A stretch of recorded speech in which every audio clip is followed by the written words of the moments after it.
Welcome to Your Yes-Filled Life. I'm your host, Brenda Winkle, educator, healer, speaker, guide, and fierce advocate for your yes. I help sensitive and successful men and women find, reclaim, and live from their full embodied yes. Through empowering you to understand your energetic hygiene, establish healthy boundaries, and heal your nervous system, you'll be able to create your yes-filled life and move through your days with more freedom, more ease, and more joy. You'll hear inspiring stories of people who found their full-bodied yes, thought leaders who pursued their own dreams and are living life on their terms, and learn new ways to find the courage, joy, ease, and freedom to more fully step into your yes-filled life. Say no to the good so you can say yes to the great. Join me on this journey to discover your yes-filled life.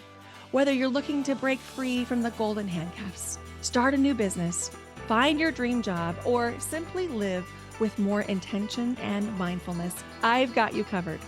Let's explore the possibilities together and make your dreams a reality. Ready? Let's do this. Let's get you to your yes-filled life. Hello and welcome to Your Yes-Filled Life. I'm your host, Brenda Winkle. Today, we are going to be talking about how you can make 2025 the year that you stop people pleasing. Now, before you think, but wait, I'm not a people pleaser, I don't need to listen to this episode, I want you to hear some stories that I'm going to be sharing because I wouldn't have identified as a people pleaser either. Now, this podcast episode is for the high achiever, the professional, the entrepreneur, the light worker who has, for most of her life, worked and hustled and strived for the gold star. And, there are so many benefits to being a high achiever. We get things done. We make things happen. We achieve everything.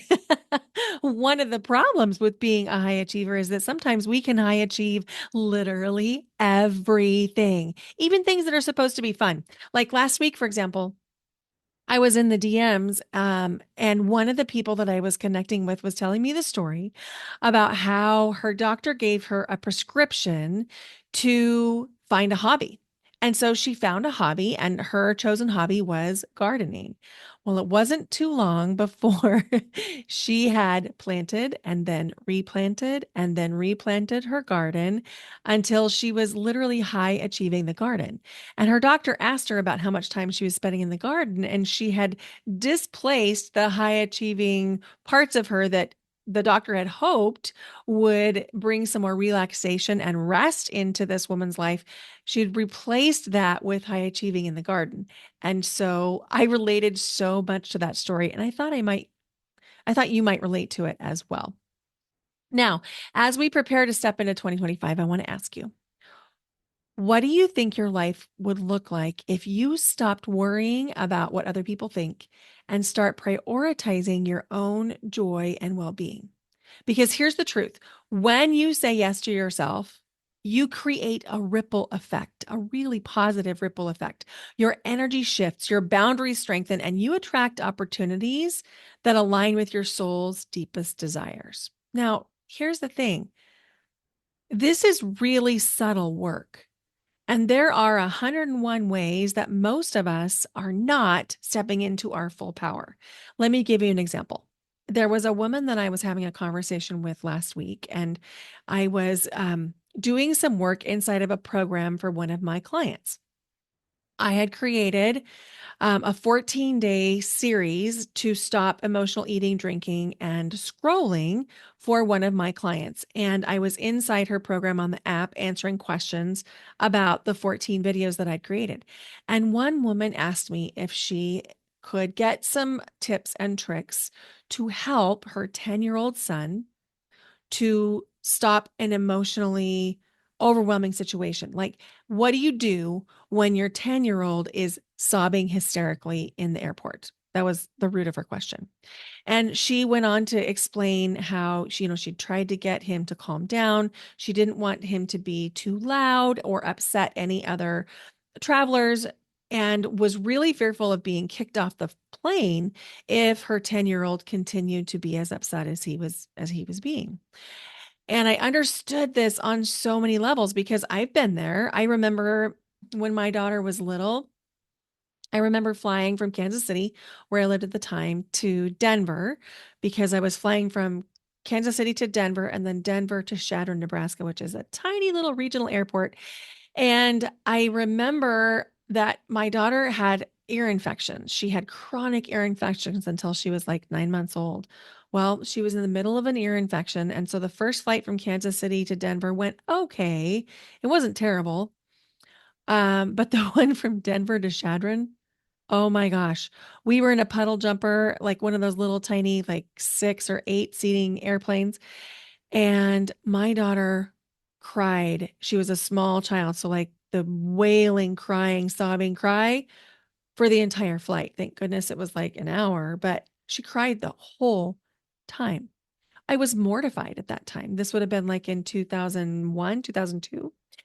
And this was before I'd even considered that I might be people pleasing. That was not even on my radar. I was in survival mode. I just wanted my daughter to be okay. I wanted to visit my family. And I was mortified that my daughter was howling and crying. I was concerned that she was in pain. I really didn't want her to be in pain, and I wanted to find ways to ease her pain. So, I don't remember if I was still nursing at the time, but I know I was trying to get her to drink because sometimes the jaw movement can ease the pressure in the ears. But anyway, I related so much to what this woman said about her 10-year-old because of that trip with my own daughter. And so I gave her some specifics on ways that we can really come to the end of a really hysterical outburst with kids, some things that can support them, and then some things to preempt them that you can teach in a neutral moment. And that was supported. But I asked her, I said, I'm picking up something else here. Is it okay if we go deeper? And she recognized on her own that she was disallowing her own child to experience his emotions. And those are her words, not mine. And I thought, yeah, that's exactly right.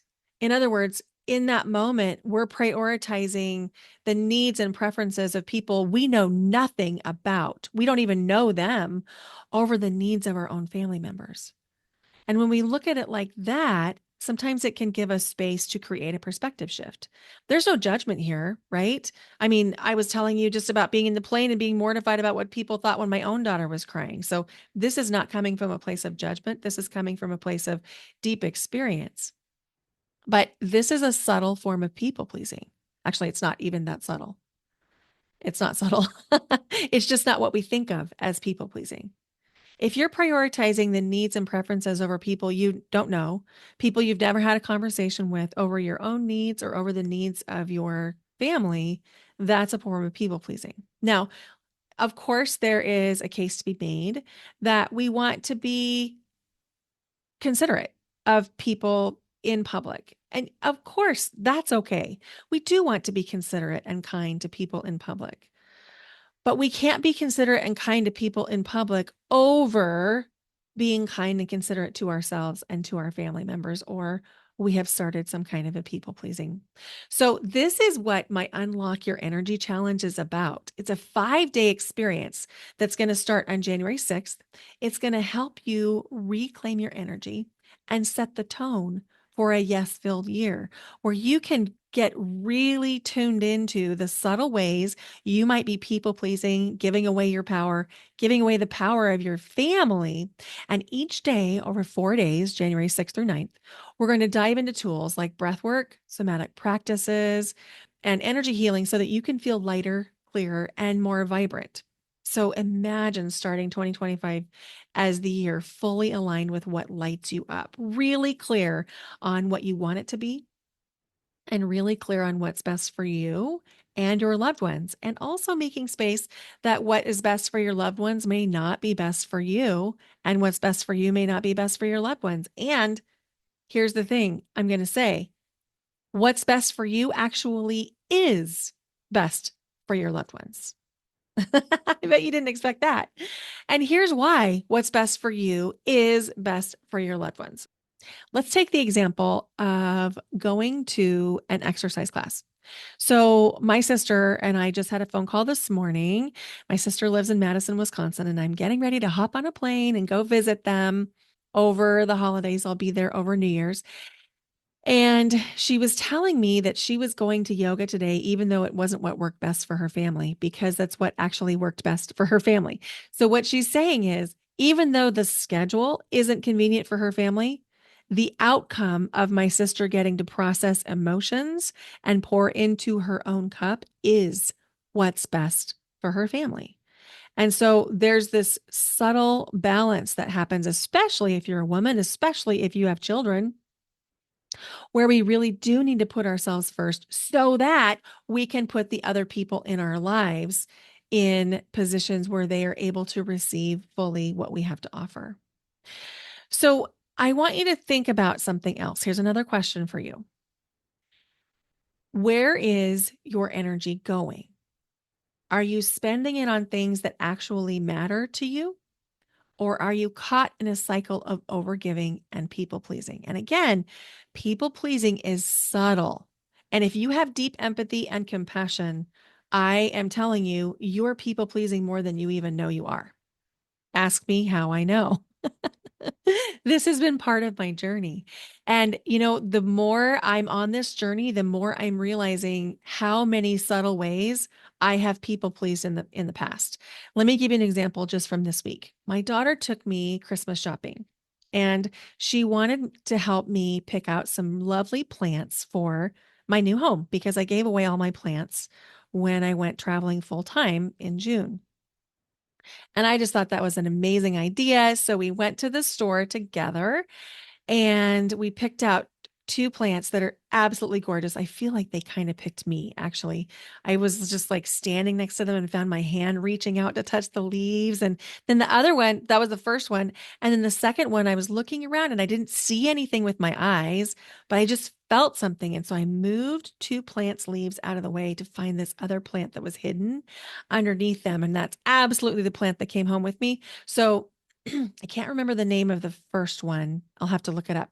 But the second one, my daughter, she's 23. So she just opens up her phone app and she opens up like the Google Lens, takes a photo of the leaves and pulls up exactly what kind of plant this is in like 3.2 seconds. Well, it's called a Zanzibar palm, also known as a ZZ plant. And it's especially for Pisces. I'm a Pisces. And it's for protection and abundance and growth and all the things. And I was like, well, of course that plant stood out to me.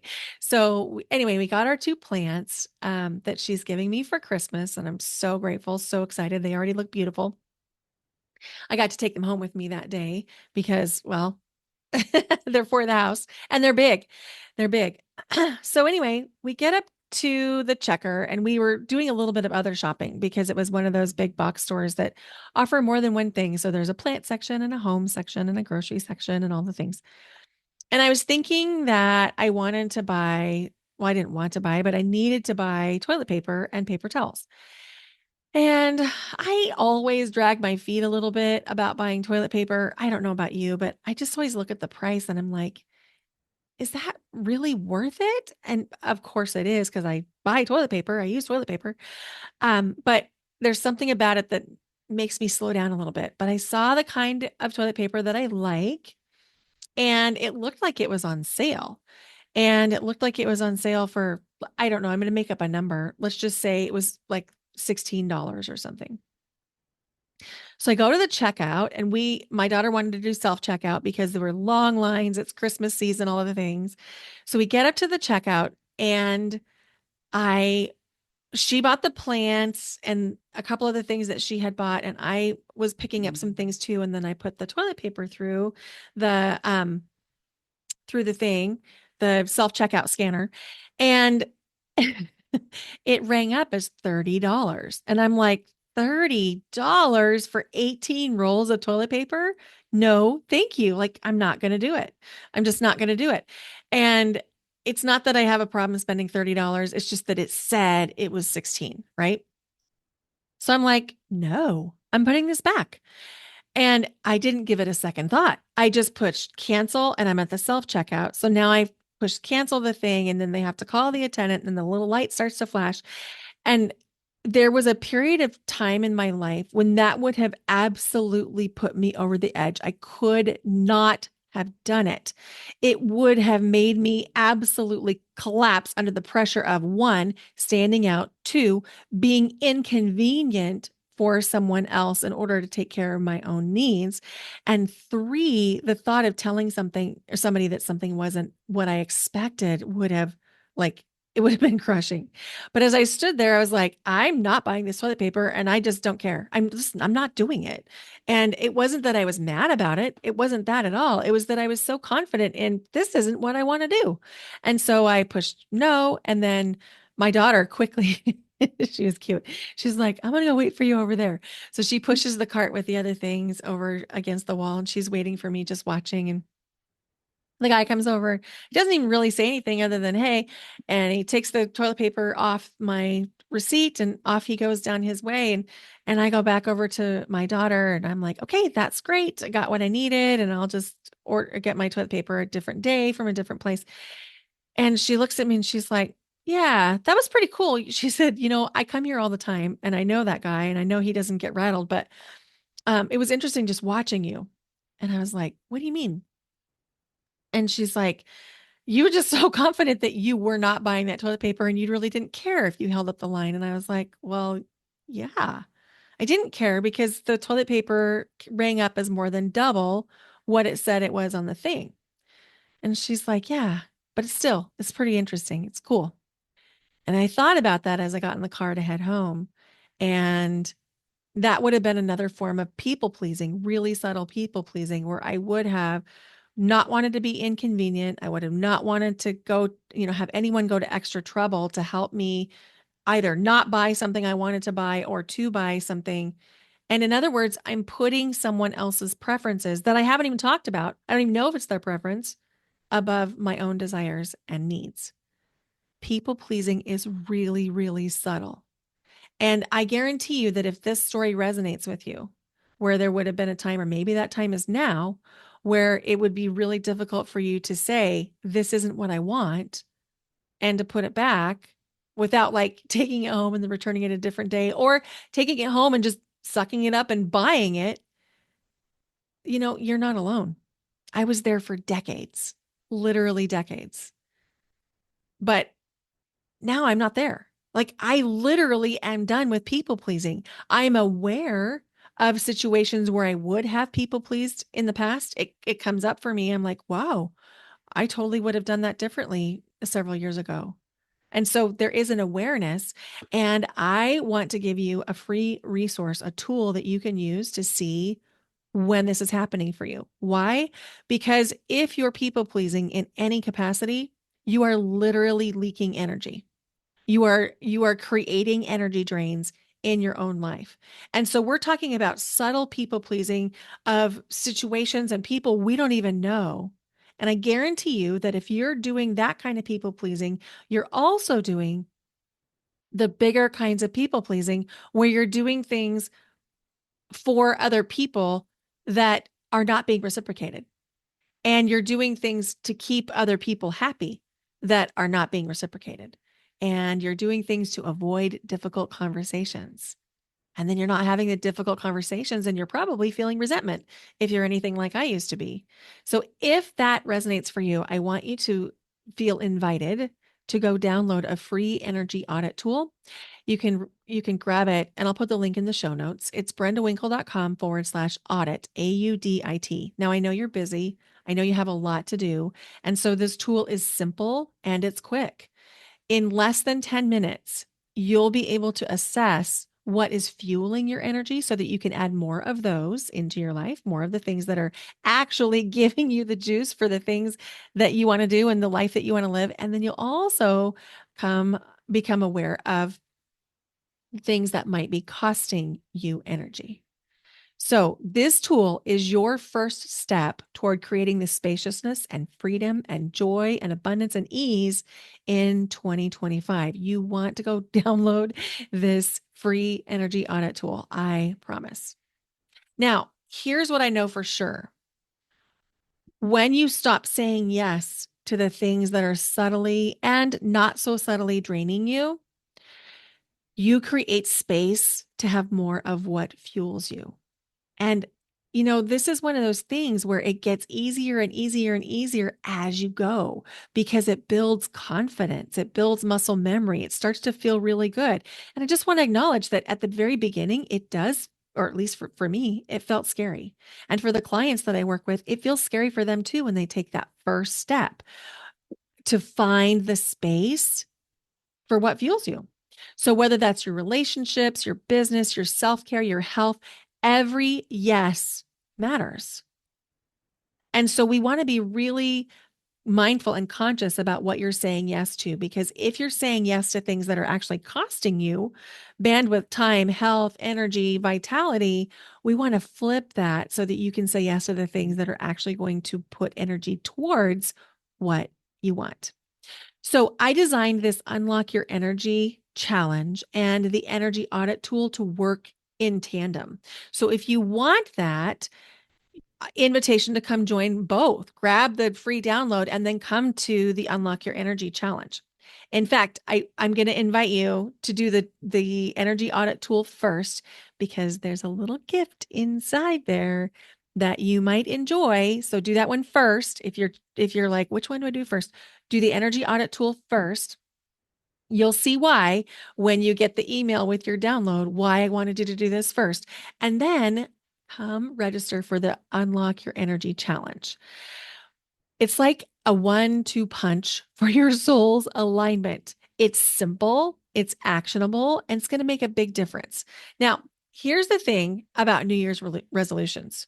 Most people fail New Year's resolutions. In fact, there's a day in the United Kingdom in England where I can't remember what it's called, but it's January 17th, and it's the day where most resolutions fail. Resolutions don't work because you focus on doing more. You focus on like adding more to your plate.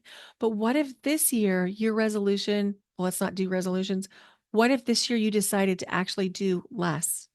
Less overgiving, less overthinking, less compromising your joy. Instead, focus on being more of who you truly are.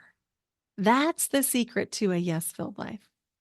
So this is your year. 2025 is the year that you stop people pleasing, that you reclaim your energy, you align with your soul's mission.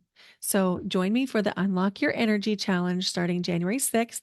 You can learn more about that at brendawinkle.com/unlock energy.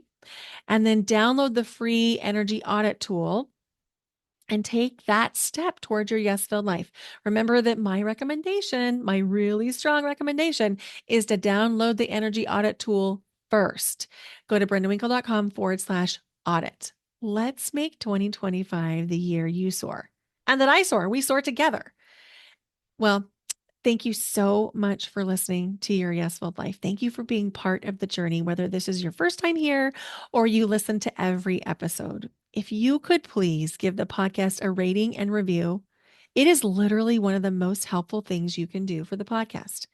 I create this content for you for free every single week, even on weeks that I'm on vacation. Like I'm in Wisconsin as you're listening to this episode, and I'm hanging out with my family, but I still have an episode here for you. And if you can leave the podcast a rating and review, it is so incredibly helpful. And it's a way that you can acknowledge all of the time, effort, energy I put into creating really meaningful, valuable content for you. Thank you so much for being here. Bye for now. Until next time.